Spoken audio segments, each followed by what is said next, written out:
जय हिंद। आप सभी का बहुत बहुत स्वागत और बहुत बहुत वेलकम करता हूं मैं आज के इस सेशन में। साल दर साल बीतते जाते हैं और हर साल की कहानी वही रहती है। इस बात का मतलब क्या है? इस बात का मतलब ये है कि 2020, 21, 22, 23, 24 साल दर साल बीतते गए और हर साल की कहानी कि एट द एंड एक एस्पिरेंट अगर आके रुक रहा है तो सीसेट पे।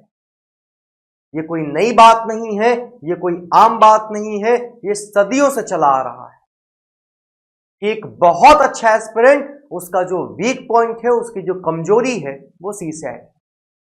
हर साल आपने देखा होगा ऐसे हजारों बच्चे हैं जिनका जीएस फर्स्ट पेपर वो तगड़े से करके आते हैं, लेकिन जब बात सीसेट की आती है तो सीसेट में उनके पास होने के भी लाले पड़ जाते हैं।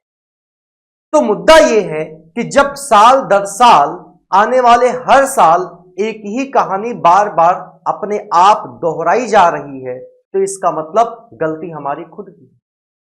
जब हमें पता है कि हमारे शरीर में दर्द जो है वो हमारे हाथ में है और इलाज हम पैर का करेंगे तो दिक्कत में तो हम ही आएंगे ना दोस्त। तो आप जितने भी लोग मेरे साथ इस समय इस वीडियो को देख रहे हैं, आप सभी से मैं गुजारिश करूंगा इस छोटे से सेशन को देखिएगा और कैसे आप 2025 के लिए सीसेट की तैयारी कर सकते हो। वो गलतियां जो हर साल एस्पिरेंट दोहराते हैं वो कौन सी गलतियां हैं जो आपको यहां पे नहीं दोहरानी है, क्या प्लानिंग और क्या स्ट्रैटेजी आपकी होनी चाहिए, इन सारे मुद्दों पर अपन मिलकर बात करने वाले हैं। आइए स्टार्ट करते हैं। तो हम स्ट्रैटेजी और प्लानिंग की बात करेंगे दोस्तों यूपीएससी सीसेट फॉर 2025।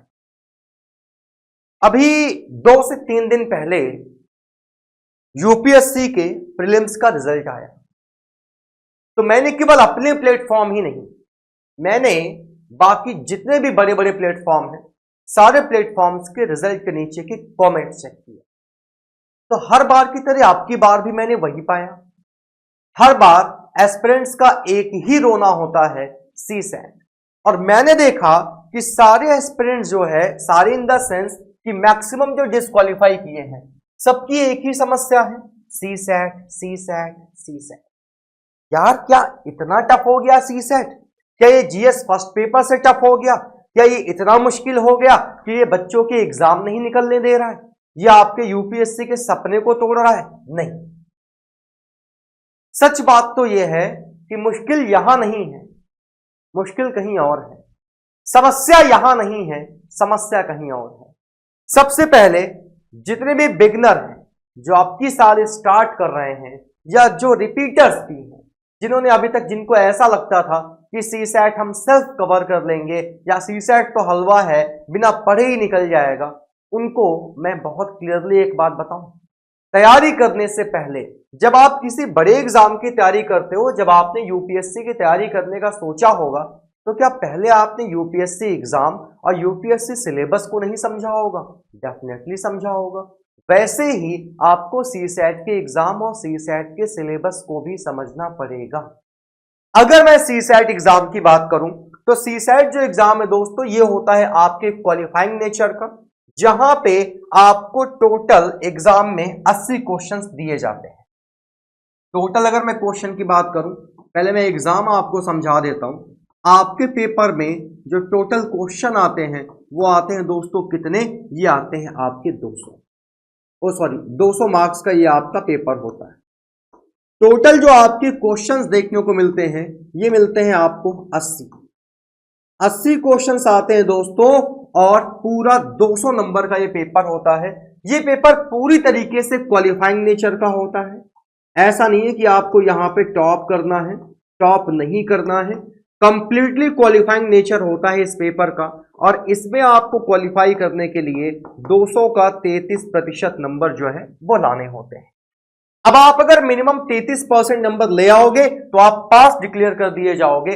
33 से ऊपर आप 35, 40, 45, 50% नंबर भी ले आओ, फर्क नहीं पड़ता, क्योंकि सीसेट का जो स्कोर है वो आपके जीएस फर्स्ट पेपर के स्कोर के साथ ऐड नहीं किया जा सकता। लेकिन हां, ये वो चीज है कि अगर जीएस के फर्स्ट पेपर में तुमने बहुत अच्छा स्कोर किया, तुम्हें ऐसा लगता है कि नहीं हम तो बहुत तीरंदाज हैं, बहुत बढ़िया स्कोर कर ले जाएंगे, तो मेरे प्यारे भैया मामला अगर यहां गड़बड़ हुआ तो जीएस फर्स्ट पेपर भी आपका काम नहीं आएगा। इसलिए इसकी इंपॉर्टेंस बहुत ज्यादा जरूरी है। इस बात को ऐसे समझो कि अगर जीएस फर्स्ट पेपर हमारा हर्ट है तो उसमें ऑक्सीजन का काम कौन करता है? ऑक्सीजन का काम ये सीसैट करता है। अगर ऑक्सीजन नहीं मिलेगा तो हार्ट काम नहीं करेगा। वैसे ही ऑक्सीजन आपका सीसैट है, अगर सीसैट क्रैक नहीं हुआ तो जीएस के फर्स्ट पेपर की कोई इंपॉर्टेंस नहीं है, आप कितना भी बेहतर नंबर ले।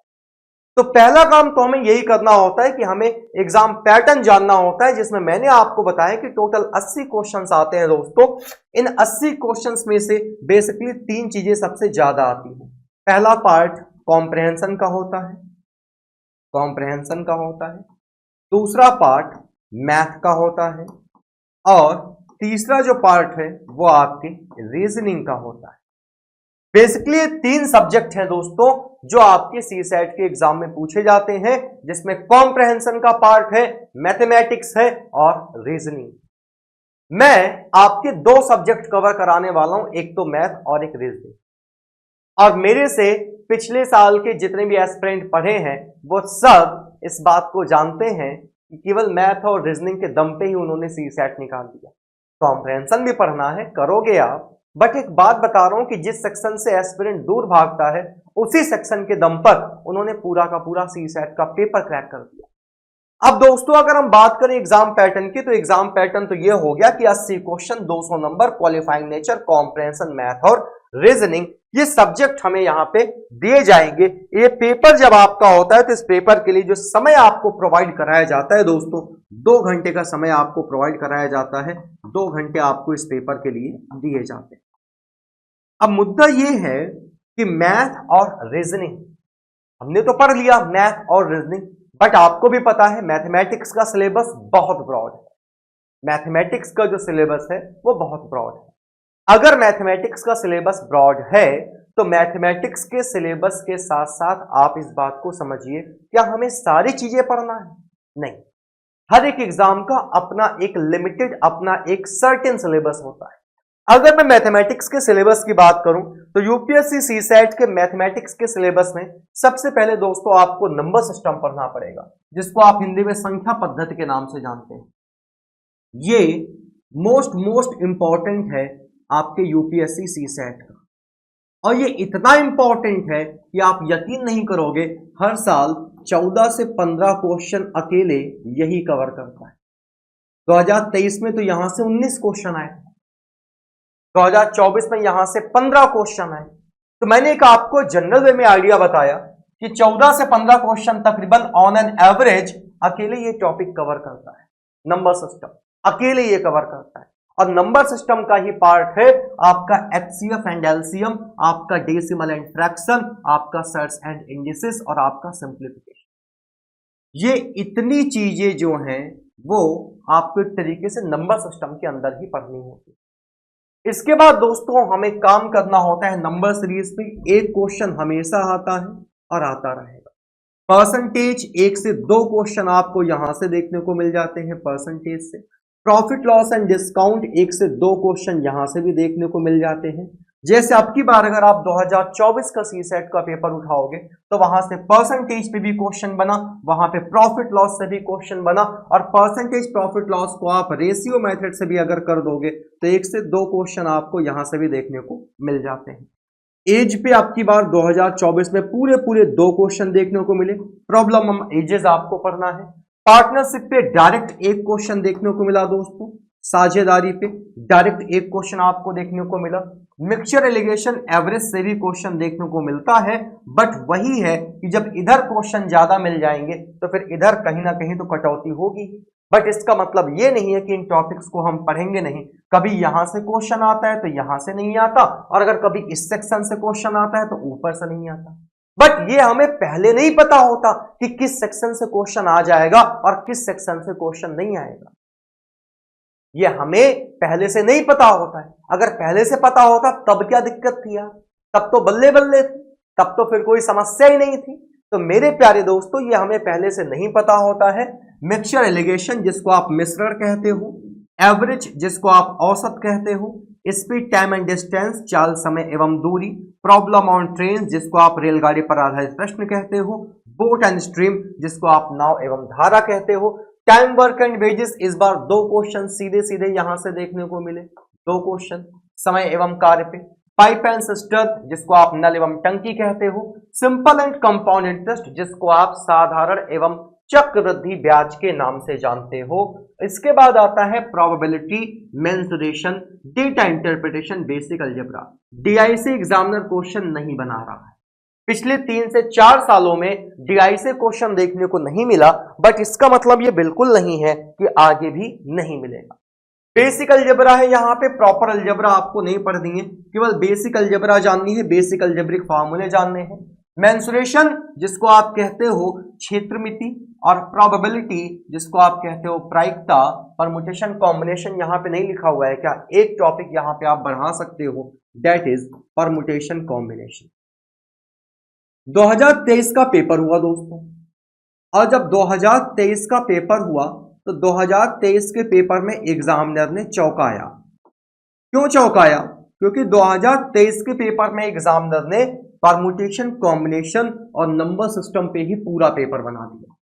एक दो क्वेश्चन और थे जो आपके सिंपल इंटरेस्ट वगैरह से पूछे गए, वरना बाकी सारे के सारे टॉपिक उसने इग्नोर कर दिए, और उसने पूरा का पूरा पेपर जो है वो नंबर सिस्टम और परमुटेशन कॉम्बिनेशन पे बना दिया। अब जब 2024 की तैयारी करने वाले एस्पिरेंट आए तो कोचिंग्स वालों ने भी यूट्यूब पे आके लोगों ने केवल क्या कहा, लोगों ने कहा भैया केवल नंबर सिस्टम परमुटेशन कॉम्बिनेशन पढ़ लो, बाकी कहीं से कुछ नहीं आएगा।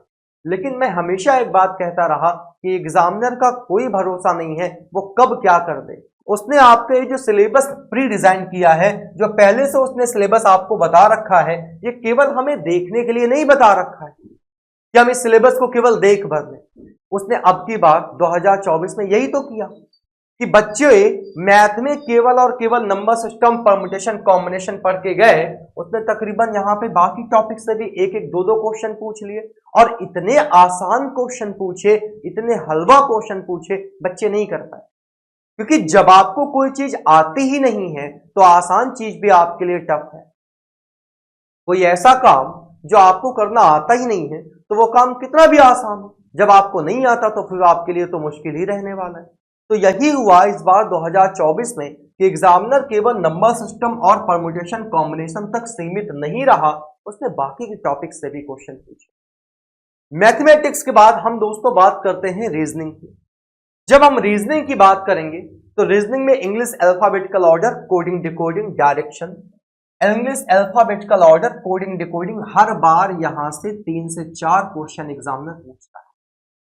3 से 4 क्वेश्चन आपके सी सेट के पेपर को बनाने में जो अहम भूमिका है वो रीजनिंग की रहती है, क्योंकि रीजनिंग आपका लेस टाइम टेकन है, और कंपैरिजन और क्वांट के कंपैरिजन में आपको भी पता है ये थोड़ा सा आसान पड़ता है आपके लिए। रीजनिंग जो है वो आपका क्वांट के कंपैरिजन में आसान पड़ता है आपके लिए।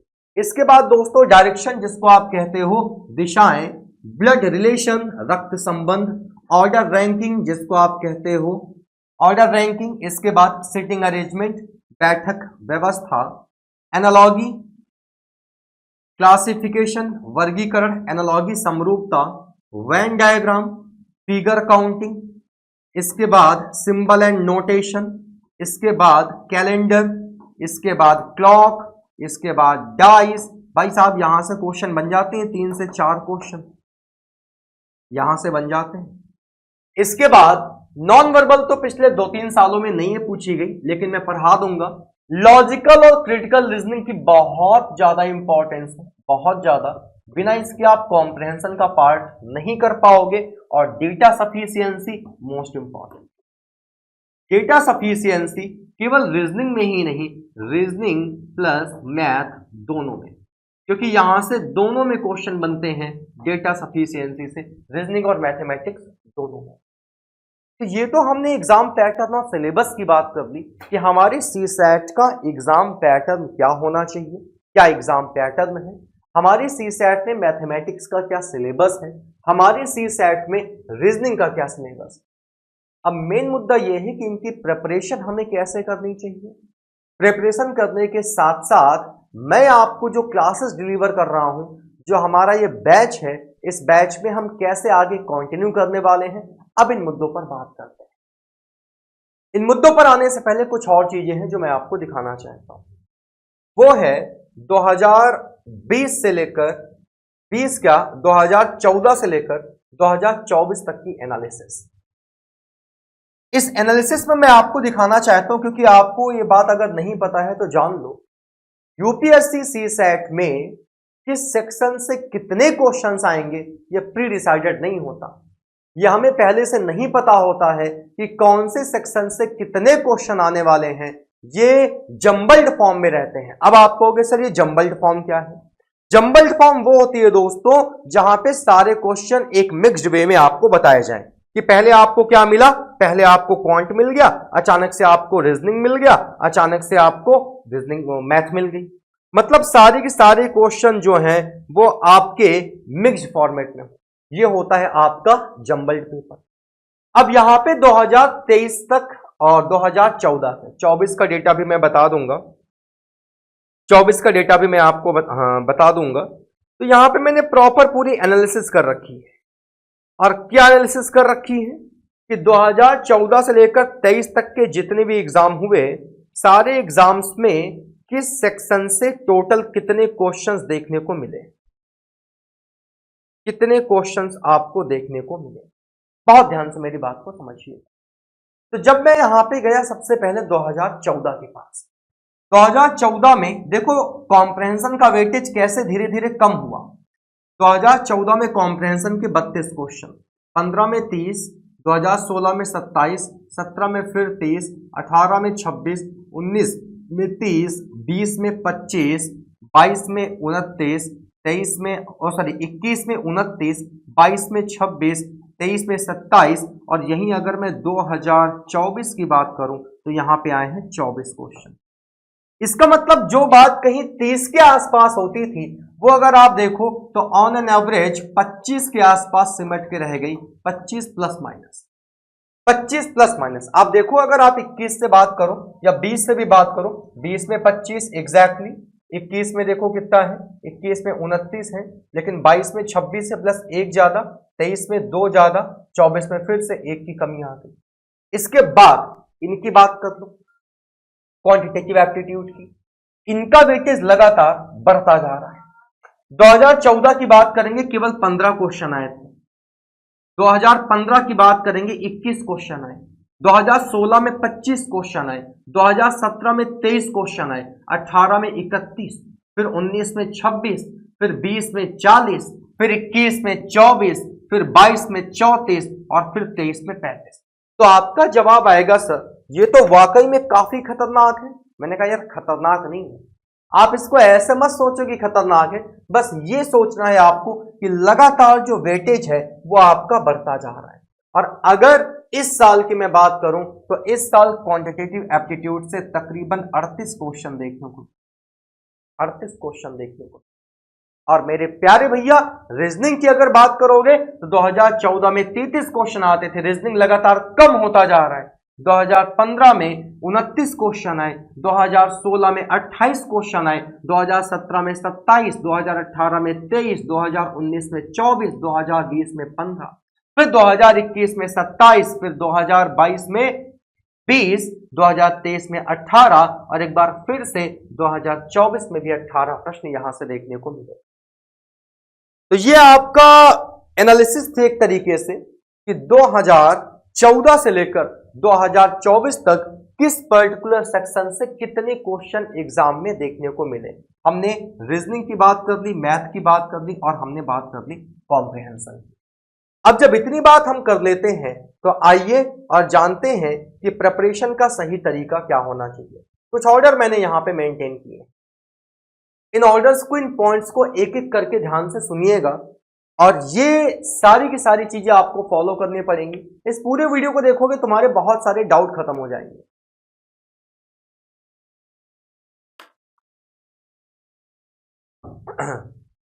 सीसैट को कितने घंटे पढ़ना चाहिए, कब तक पढ़ना चाहिए, इन सारे मुद्दों पर बात करूंगा। तो दोस्तों अगर सीसैट एग्जाम्स की प्रिपरेशन के बारे में बात करें, घर बैठ के अगर आप ऑनलाइन इस प्रिपरेशन को कर रहे हो, तो सबसे पहले देखो, आप किसी भी एग्जाम की बात करो, उसकी आपको प्रॉपर प्लानिंग करनी पड़ेगी। किसी भी एग्जाम की अगर बात करो तो उस एग्जाम की आपको प्रॉपर प्लानिंग करनी पड़ेगी। जैसे मैं सीसैट एग्जाम की बात कर रहा हूं, तो आपको प्रॉपर प्लानिंग करनी पड़ेगी कि आपको सेल्फ पढ़ना है या किसी टीचर से पढ़ना है। अगर टीचर से पढ़ना है तो कौन सा एजुकेटर आपके लिए बेस्ट है, किस एजुकेटर की वाइब आपके साथ मैच कर रही है, अपनी मतलब पूरी प्रॉपर प्लानिंग करनी पड़ेगी। कितने घंटे मुझे डेली सीसैट को देने हैं, कितने दिन तक मुझे सीसैट को पढ़ना है, कब मुझे प्रैक्टिस करनी है, कब मुझे प्रीवियस ईयर पेपर पे काम करना है, ये सारी चीजें दोस्तों आपको पहले से प्लान करनी पड़ेगी। तो यहां पे proper planning about the examination सबसे पहला पॉइंट है, जो कि बिल्कुल सही पॉइंट है कि आपको सबसे पहले अपने एग्जाम को लेकर प्रॉपर प्लानिंग करनी पड़ेगी। देन दोस्तों, make a time table for self study. This is most important thing. ये केवल मैं सीसैट के लिए ही नहीं बता रहा हूं, ये आपको अदर चीजों के लिए भी करना पड़ेगा। ऑनलाइन एजुकेशन की दुनिया में आज की डेट में एस्पिरेंट केवल ऑनलाइन केवल ऑनलाइन केवल ऑनलाइन केवल ऑनलाइन पढ़ने से नहीं हो पाएगा भाई, आपको सेल्फ स्टडी भी करनी पड़ेगी। प्रॉपर आपको एक टाइम टेबल बनाना पड़ेगा सेल्फ स्टडी के लिए। This is most important point. इसके बाद दोस्तों, पूरे टॉपिक जितने भी हैं उनको आप खत्म करिए, पूरे सिलेबस को आप टॉपिक वाइज खत्म करिए। एस्पिरेंट की सबसे बड़ी समस्या, खासकर अगर मैं सीसैट को लेकर बात करूं, जब स्टार्ट करते हैं तो स्टार्टिंग में एक दो टॉपिक जो है वो बढ़िया तरीके से पढ़े, उसके बाद में कर लेंगे, बाद में कर लेंगे, बाद में कर लेंगे, वो बाद में कभी हो नहीं पाता और एट द एंड रिजल्ट आपका नेगेटिव आता है। तो पूरा सिलेबस खत्म करिए। ऑनलाइन रिसोर्सेज आपके पास है, ऑनलाइन रिसोर्सेज से आप सीखिए। प्रैक्टिस की बहुत ज्यादा रिक्वायरमेंट है। हाँ, उतनी भी रिक्वायरमेंट नहीं है कि आपको बैंक एसएससी या कैट क्वालिफाई करना हो, आपको बैंक एसएससी या कैट क्वालिफाई नहीं करना, बट यहां पे प्रैक्टिस की रिक्वायरमेंट है, ये इंपॉर्टेंट पार्ट है।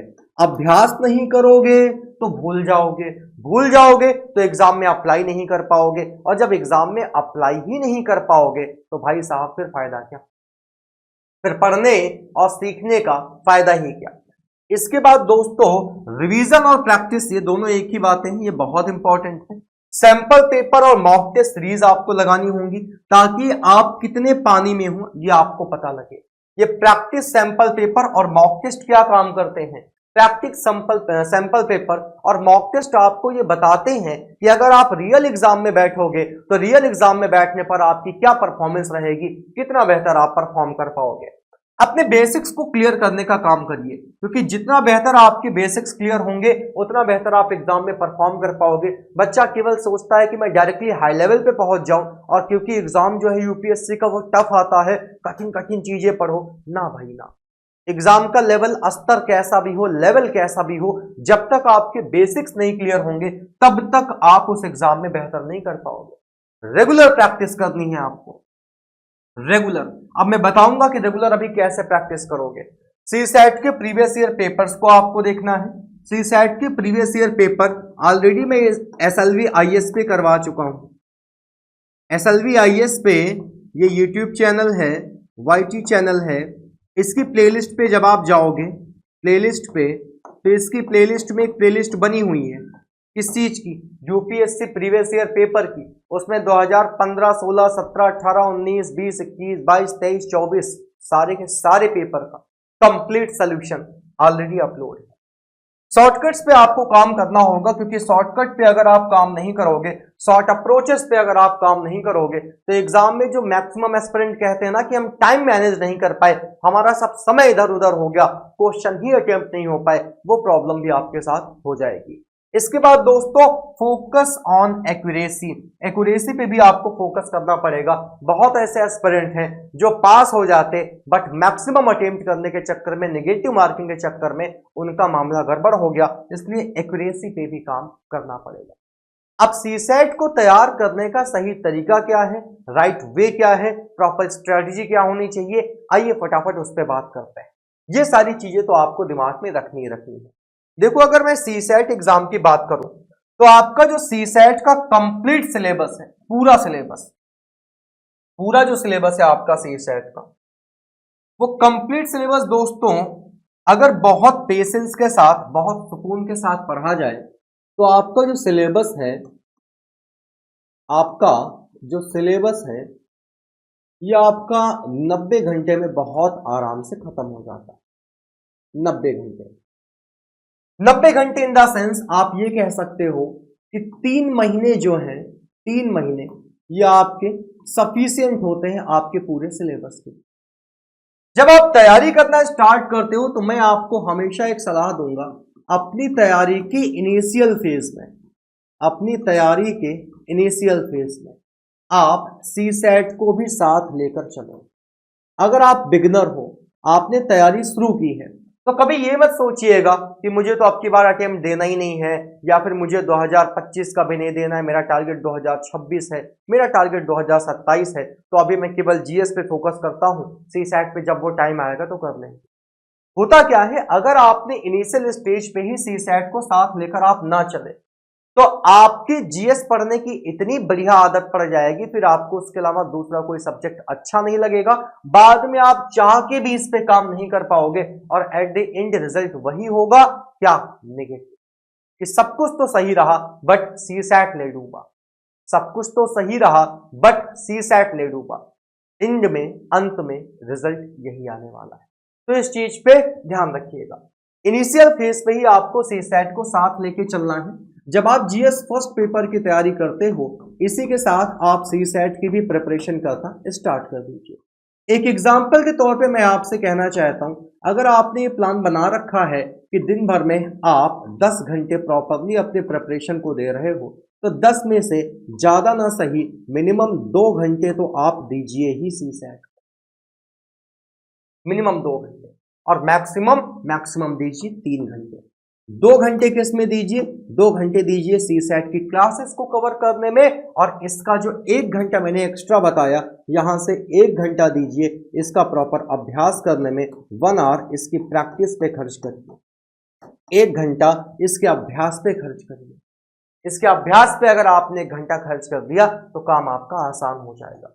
अब आप कहोगे सर ये काम हमें कब तक करना है, तो ये काम आपको प्रॉपरली करते रहना है जब तक आपके सी सेट का इंटायर सिलेबस ना खत्म हो जाए। जब आपको ऐसा लगे कि आपका पूरा का पूरा सिलेबस जो है वो खत्म हो चुका है, इंटायर सिलेबस आपका ओवर हो चुका है, बस आपको बंद कर देना है ऑनलाइन क्लासेस। अब एक एस्पिरेंट यहां पे भी गलती करता है, वो गलती यहां पे ये करता है कि इंटायर सिलेबस ओवर होने के बाद पूरी तरीके से सारे के सारे स्टडी मटेरियल जो है वो क्लोज कर दिए जाते हैं, और ध्यान कहां दिया जाता है, ध्यान दिया जाता है केवल जीएस फर्स्ट पेपर पे। नो डाउट यार, जीएस फर्स्ट पेपर से ही आपका प्रीलिम्स क्वालिफाई होगा, यहां पे आप जितना अच्छा स्कोर लेके आ पाओगे। बट मैंने कहा ना कि ये अगर हर्ट है तो ये ऑक्सीजन का काम करता है। आप अगर इसको बंद करके और केवल जीएस के फर्स्ट पेपर पे काम करने लग जाओगे तो आप खुद से सोचो मेरे भाई, क्या आप यहां बेहतर परफॉर्म कर पाओगे, नहीं कर पाओगे। क्या आपका यहां पे परफॉर्मेंस बेहतर आ पाएगी सी सेट में, नहीं आ पाएगी। क्यों, क्योंकि हमने यहां पे सारी चीजें बंद करके रखी हैं। तो एक एस्पिरेंट जिसका ये कहना होता है कि सर क्या पूरे साल हमें सी सेट पढ़ते रहना चाहिए, जी हाँ, मेरे हिसाब से आपको पूरे साल पढ़ते रहना चाहिए, क्योंकि सी सेट केवल इसलिए मत पढ़ो कि आपको एग्जाम क्रैक करता है। सी सेट में बहुत कुछ सीखने वाली चीजें हैं। कॉम्प्रहेंशन जो है वो आगे चल के जब आप एक आईएएस ऑफिसर बन जाओगे तो इंस्टेंट कैसे डिसीजन लेना है, डिसीजन मेकिंग आपके अंदर कॉम्प्रहेंशन डेवलप करता है। आर्गुमेंट कैसे करने हैं, कॉम्प्रहेंशन डेवलप करता है। किसी बात का कंक्लूजन क्या निकालना है, ये लॉजिकल थिंकिंग कॉम्प्रहेंशन डेवलप करता है। और सी सेट का जो पेपर है वो अब प्योर लॉजिकल आने लगा है, वो चाहे कॉम्प्रहेंशन की बात करें या क्वांट की बात करें, मैथमेटिक्स की या रीजनिंग की बात करें। नॉर्मल क्वेश्चन आ रहे हैं बट नॉर्मल से ज्यादा एग्जामिनर लॉजिकल क्वेश्चन पूछ रहा है, जिनके पीछे कोई ना कोई लॉजिक छिपा हुआ है, और उस लॉजिक तक आपको क्या करना है, पहुंचना है, क्योंकि वो आपकी लॉजिकल एबिलिटी को चेक करना चाहता है कि आगे चल के आप इतने बड़े पद पे जब विराजमान होंगे तो आपकी लॉजिकल थिंकिंग कैसी है, आप क्विक डिसीजन कैसे लोगे, आप इंस्टेंट कैसे रिएक्ट करोगे किसी चीज पे। तो ये सारी की सारी चीजें चेक करने के लिए ही जो आपका एग्जामिनर है वो आपको यहाँ पे लॉजिकल क्वेश्चन पूछ रहा है। तो जब आपका एक बार सिलेबस खत्म हो जाता है तो इस सारी चीजों को क्लोज करने का कोई मतलब नहीं है। जो आप इन सबको ठप करके बैठ जाते हो, इनको ठप करके बैठने का कोई मतलब नहीं। बंद नहीं करना है दोस्तों, इनको बंद नहीं करना है। और अगर आपने इनको बंद कर दिया तो मामला गड़बड़। अब एक काम करिए, डेली 1 घंटे का समय निकालिए, डेली 1 घंटे का समय निकालिए। इस 1 घंटे में ज्यादा काम आपको नहीं करना है। इस 1 घंटे में केवल आपको क्या करना है, 10-10 क्वेश्चन तीनों सेक्शन के ले लीजिए। 10 क्वेश्चन आप ले लीजिए कॉम्प्रिहेंशन के, 10 क्वेश्चन कॉम्प्रिहेंशन के, 10 क्वेश्चन जो हैं ये आप ले लीजिए रीजनिंग के, और 10 क्वेश्चन जो हैं ये आप ले लीजिए मैथ के। और इनको क्या करिए, इनको 10-10 करके बस इन्हीं की प्रैक्टिस करते रहिए। तो इसका बेनिफिट ये मिलेगा, जब आप इसका अभ्यास करते रहोगे तो इसका अभ्यास करने का बेनिफिट दोस्तों ये मिलेगा कि आपको प्रॉपरली जो चीजें आपने सीसेट के अंदर तैयार की हैं वो भूलोगे नहीं। वो चीजें आपके माइंड में बढ़िया तरीके से बनी रहेंगी, आप भूलोगे नहीं। अब बात करते हैं अपनी क्लास की विशेषताओं की। देखो हमारी क्लास में दोस्तों कई सारी चीजें हैं। पहली बात जो मैंने आपसे बताया कि मैं ये सिलेबस है आपके मैथ का, ये सिलेबस है आपके रीजनिंग का। तो अगर हम सिलेबस की बात करें तो आपको जो मैंने बताया है कि 3 महीने में आपका जनरली सिलेबस जो है वो खत्म हो जाता है। तो हम ऐसे कोई कसम खा के नहीं चलते हैं कि हमें 3 महीने में ही सिलेबस को खत्म करना है। 3 से 4 भी हो सकते हैं, 4 से 4.5 भी हो सकते हैं। हम स्टूडेंट्स एस्पिरेंट्स के लेवल के हिसाब से चलते हैं कि आप में से अगर है, मैं देख लेता हूं क्लास में कि अगर ऐसे बच्चे हैं जो बिल्कुल बिगिनर हैं तो मैं उसी लेवल से फिर उठा के चलता हूं कि ऐसा चलूं कि जो बिल्कुल बिगिनर है उसका भी कल्याण हो जाए और जिनको थोड़ा बहुत चीजें आती हैं आगे चल के उनको भी कवर हो जाए। तो ऐसे कोई कसम हम नहीं खा रखे हैं कि हमें 3 महीने में ही इस पूरे सिलेबस को खत्म करना है, ऐसा कोई सर्टेन नहीं।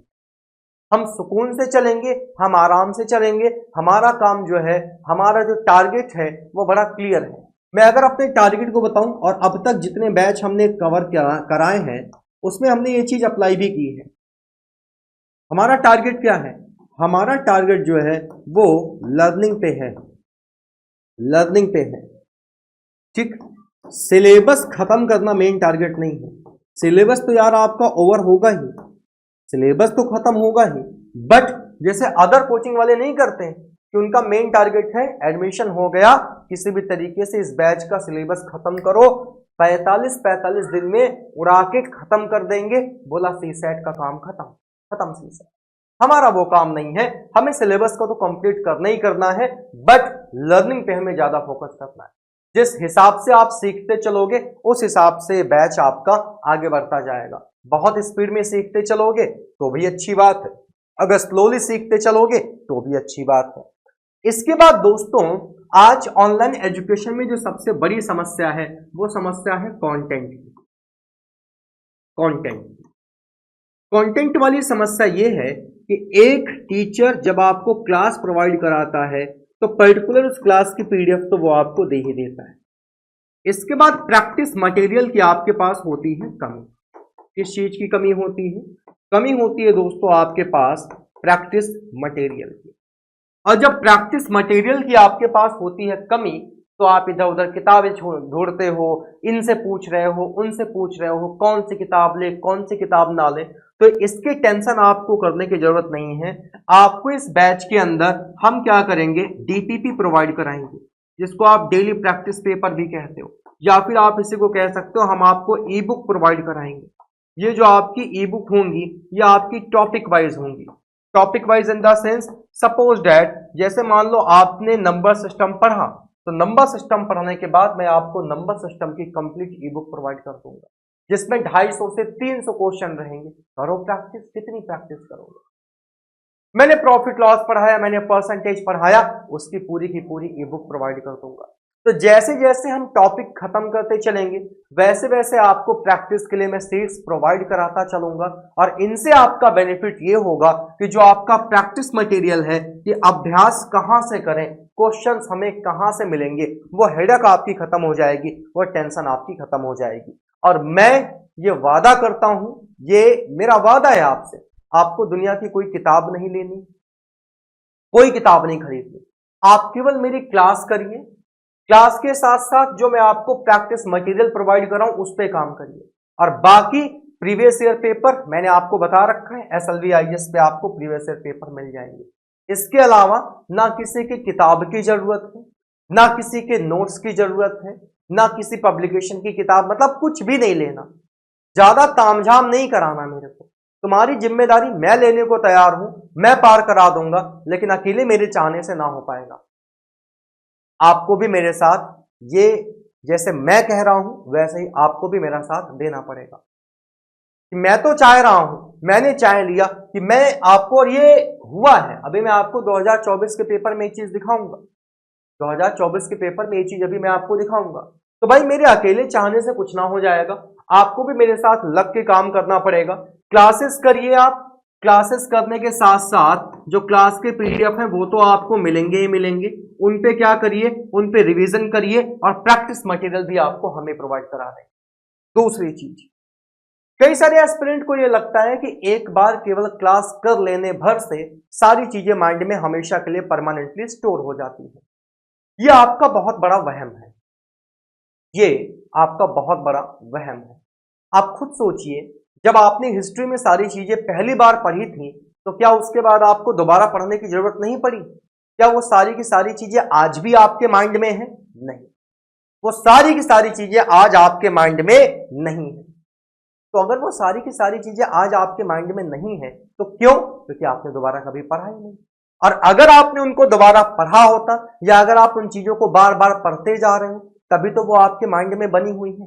तो वही सेम चीज यहां पे भी है कि आप अगर सोचो कि एक बार किसी क्लास को एक बार कर लिए, उसके बाद उसका काम खत्म, फिर वहां पे दोबारा वर्क नहीं करना पड़ेगा, ये आपकी गलतफहमी है।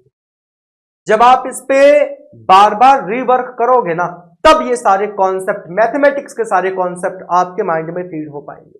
कॉन्सेप्ट हमारे दिमाग में तभी उतर पाएंगे जब उन पे हम बार बार रीवर्क करेंगे, मल्टीपल टाइम रिवीजन करेंगे। एक बार केवल पढ़ लेने भर से सारे के सारे कॉन्सेप्ट माइंड में नहीं बैठ पाएंगे। जो बात साफ सुथरी है, जो बात साफ सुथरी, एक बार पढ़ लेने भर से वो चीजें दिमाग में नहीं आएंगी। अब मैं आपको बताऊं, हमारा पहला बैच आया सीसैट का, सीसैट का पहला बैच आया, बच्चों ने 2024 में बढ़िया तरीके से एग्जाम दिया। तो जब बच्चों ने 2024 में एग्जाम दिया, तो एग्जाम देने के बाद जब एग्जाम पेपर की कॉपी आई तो सब देख के अचंभित रह गए, और जिन लोगों ने एग्जाम दिया उनको बहुत पछतावा हुआ, खासकर उनको जिनको सीसैट में दिक्कत हुई। क्योंकि सीसैट का जो पेपर है उसमें पता है क्या हुआ? सीसैट के पेपर में मैं आपको बताता हूं क्या हुआ। सीसैट के पेपर में हुआ ये कि जो चीजें हमने क्लास में डिस्कस की थी, ये मैं 2024 की बात बता रहा हूं, जो चीजें हमने क्लास में डिस्कस की थी, केवल 4 से 5 क्वेश्चन अगर छोड़ दो, केवल 4 से 5 क्वेश्चन, तो डिट्टो सेम लैंग्वेज के साथ पेपर में एग्जाम में क्वेश्चन फंस गए। और ये मेरे लिए एक बहुत बड़ी अचीवमेंट भी थी, सेम लैंग्वेज के साथ। ये मैंने इसका फिर एक वीडियो बना के दिखाया भी लोगों को कि भाई साहब, ये इधर पेपर में जो क्वेश्चन पूछा गया, बगल में अपनी सीट का क्वेश्चन, उधर पेपर का क्वेश्चन, अपनी सीट का क्वेश्चन। जब आप लैंग्वेज मिलाओगे ना भाई, लैंग्वेज डिट्टो सेम है, केवल वैल्यूज बदली हुई है। ये आप देख सकते हो, ये देख सकते हो। तो ये आपके 2024 का पेपर है, और ये हमारी क्लास नोट्स की मैंने स्क्रीनशॉट डाल रखे हैं, जो चीजें हमने क्लास में क्या की, क्लास में हमने जो चीजें डिस्कस की। तो मेरे प्यारे दोस्तों, ये आपके सीसैट 2024 का पेपर है। कब का पेपर है? सीसैट 2024 का। और अगर ये सीसैट 2024 का पेपर है तो आप इस चीज को देख के अब इस चीज का अंदाजा लगा सकते हो, इस बात का अंदाजा आप लगा सकते हो कि ये कितना बेहतर रहा। 1 तारीख से आपका यूपीएससी 2025 का कंप्लीट बैच स्टार्ट हो रहा है, और ये बैच केवल प्री का बैच नहीं है, ये बैच है pre plus mains complete batch with CSAT also, मतलब इस पे इंक्लूड है। आप देख सकते हो ऑल इन वन पैक है, जिसमें आपको GS pre plus mains, mentorship आपको दी जाएगी, एनसीईआरटी कोर्स साथ में इसी बैच के साथ एनरोल्ड है, आंसर राइटिंग पे आपका काम करवाया जाएगा, टेस्ट सीरीज आपको जीएस और सीसैट के साथ में मिलेंगी, बाइलिंगुअल क्लासेस हैं, और सीसैट प्लस इंग्लिश की क्लास भी आपको साथ में प्रोवाइड कराई जाएगी। जो सी सेट की क्लास है, पूरा सी सेट का batch, math, reasoning, English language हो गई, कॉम्प्रिहेंशन हो गया, पूरा का पूरा पार्ट आपको साथ में प्रोवाइड कराया जाएगा। ये बैच जो है वो 1 जुलाई से स्टार्ट हो रहा है। इसकी जो कॉस्ट है वो है 14,999, जिसको आप ऐसे कह सकते हो कि कॉस्ट आपकी 15,000 है। बट 1 जुलाई से पहले इस बैच को अगर आप परचेज करते हो तो ये 11,999 रुपए का आपको पड़ेगा, जिसको आप ऑन एन एवरेज 12,000 रुपए कह सकते हो। ये आपका है यूपीएससी का बैच। अब ऐसे जितने भी लोग हैं जिनको लगता है सर हमें स्पेशली सी सेट आपसे पढ़ना है, आपने सी सेट में धूम मचा रखी, हमने सुना है, हमें सी सेट आपसे पढ़ना है, तो केवल अगर आप सी सेट का बैच लेना चाहते हो तो ये बैच आपको math plus reasoning, reading comprehension, basic English 100% syllabus coverage के साथ मिल रहा है। ये भी आपका 1 जुलाई को ही स्टार्ट होगा। इस बैच का जो प्राइस है वो 3,999 रुपए है। 1 जुलाई से पहले अगर आप लोगे तो ये आपको 3,000 का पड़ जाएगा। 999 रुपए इसमें भी आपके कम हो जाएंगे। अब ये मिलेगा कहां? इसको लेने के लिए 2 काम करने होंगे आपको। या तो आप हमारी वेबसाइट पे चले जाओ, वेबसाइट है studyloverv.in, आप ये देख सकते हो, सबसे ऊपर यहां पे वेबसाइट मेंशन है, यहां दिख रही है ये वेबसाइट, ये studyloverv.in। इस पे जाने के बाद यहां चले जाइएगा न्यू पेड कोर्सेस पे। कहां चले जाइएगा? न्यू पेड कोर्सेस पे। जब आप न्यू पेड कोर्सेस पे जाओगे तो न्यू पेड कोर्सेस पे जाने के बाद यहां पे सबसे ऊपर ही आपको दिख रहा है new UPSC foundation course 2025 all in one. Offer 1 जुलाई तक है तो 14,999 का, बट मिल जाएगा आपको 11,999 का। अगर केवल यूपीएससी चाहते हो कि सर हमें सी सेट नहीं चाहिए, केवल यूपीएससी चाहिए, तो GS pre plus mains, GS के चारों paper plus essay plus answer writing test series, ये आपको 11,999 का मिल जाएगा। अगर केवल आप जीएस यानी कि यूपीएससी चाहते हो, सी सेट नहीं चाहते हो। बट अगर आप केवल सी सेट चाहते हो तो ये आपका 3,999 का है। कूपन कोड लगाओगे तो ये आपको 3,000 का पड़ जाएगा। ये 3 टाइप के बैचेस हैं दोस्तों। चाहो तो आप कॉम्बो ले लो सी सेट प्लस जीएस का, या केवल जीएस ले लो, या फिर केवल आप सी सेट ले सकते हो। इसके अलावा अगर आप में से कोई स्टेट पीसीएस की तैयारी कर रहा है, लगता है कि सर हम स्टेट पीसीएस वाले हैं, तो स्टेट पीसीएस के बैचेस भी आपको यहीं पे मिल जाएंगे। साथ ही साथ 15 तारीख से मैं मैथमेटिक्स ऑप्शनल का बैच जो है वो लेकर आ रहा हूं। मैथमेटिक्स ऑप्शनल स्टार्ट कर रहा हूं और ये बैच आपको मिलेगा 15 जुलाई से। कब से मिलेगा? 15 जुलाई से। तो अगर आप में से कोई ऐसा है जो अपने ऑप्शनल में मैथमेटिक्स को ऑप्ट कर रहा है, अगर आप मैथमेटिक्स को as a optional subject opt कर रहे हो, तो भाई साहब 50 से 60 हजार रुपए खर्च करने की जरूरत नहीं है। केवल और केवल 11,999 रुपए में आपको कंप्लीट मैथ्स ऑप्शनल पढ़ाने की जिम्मेदारी किसकी? मेरी। ठीक है दोस्तों, तो ये थी बैच की इंफॉर्मेशन।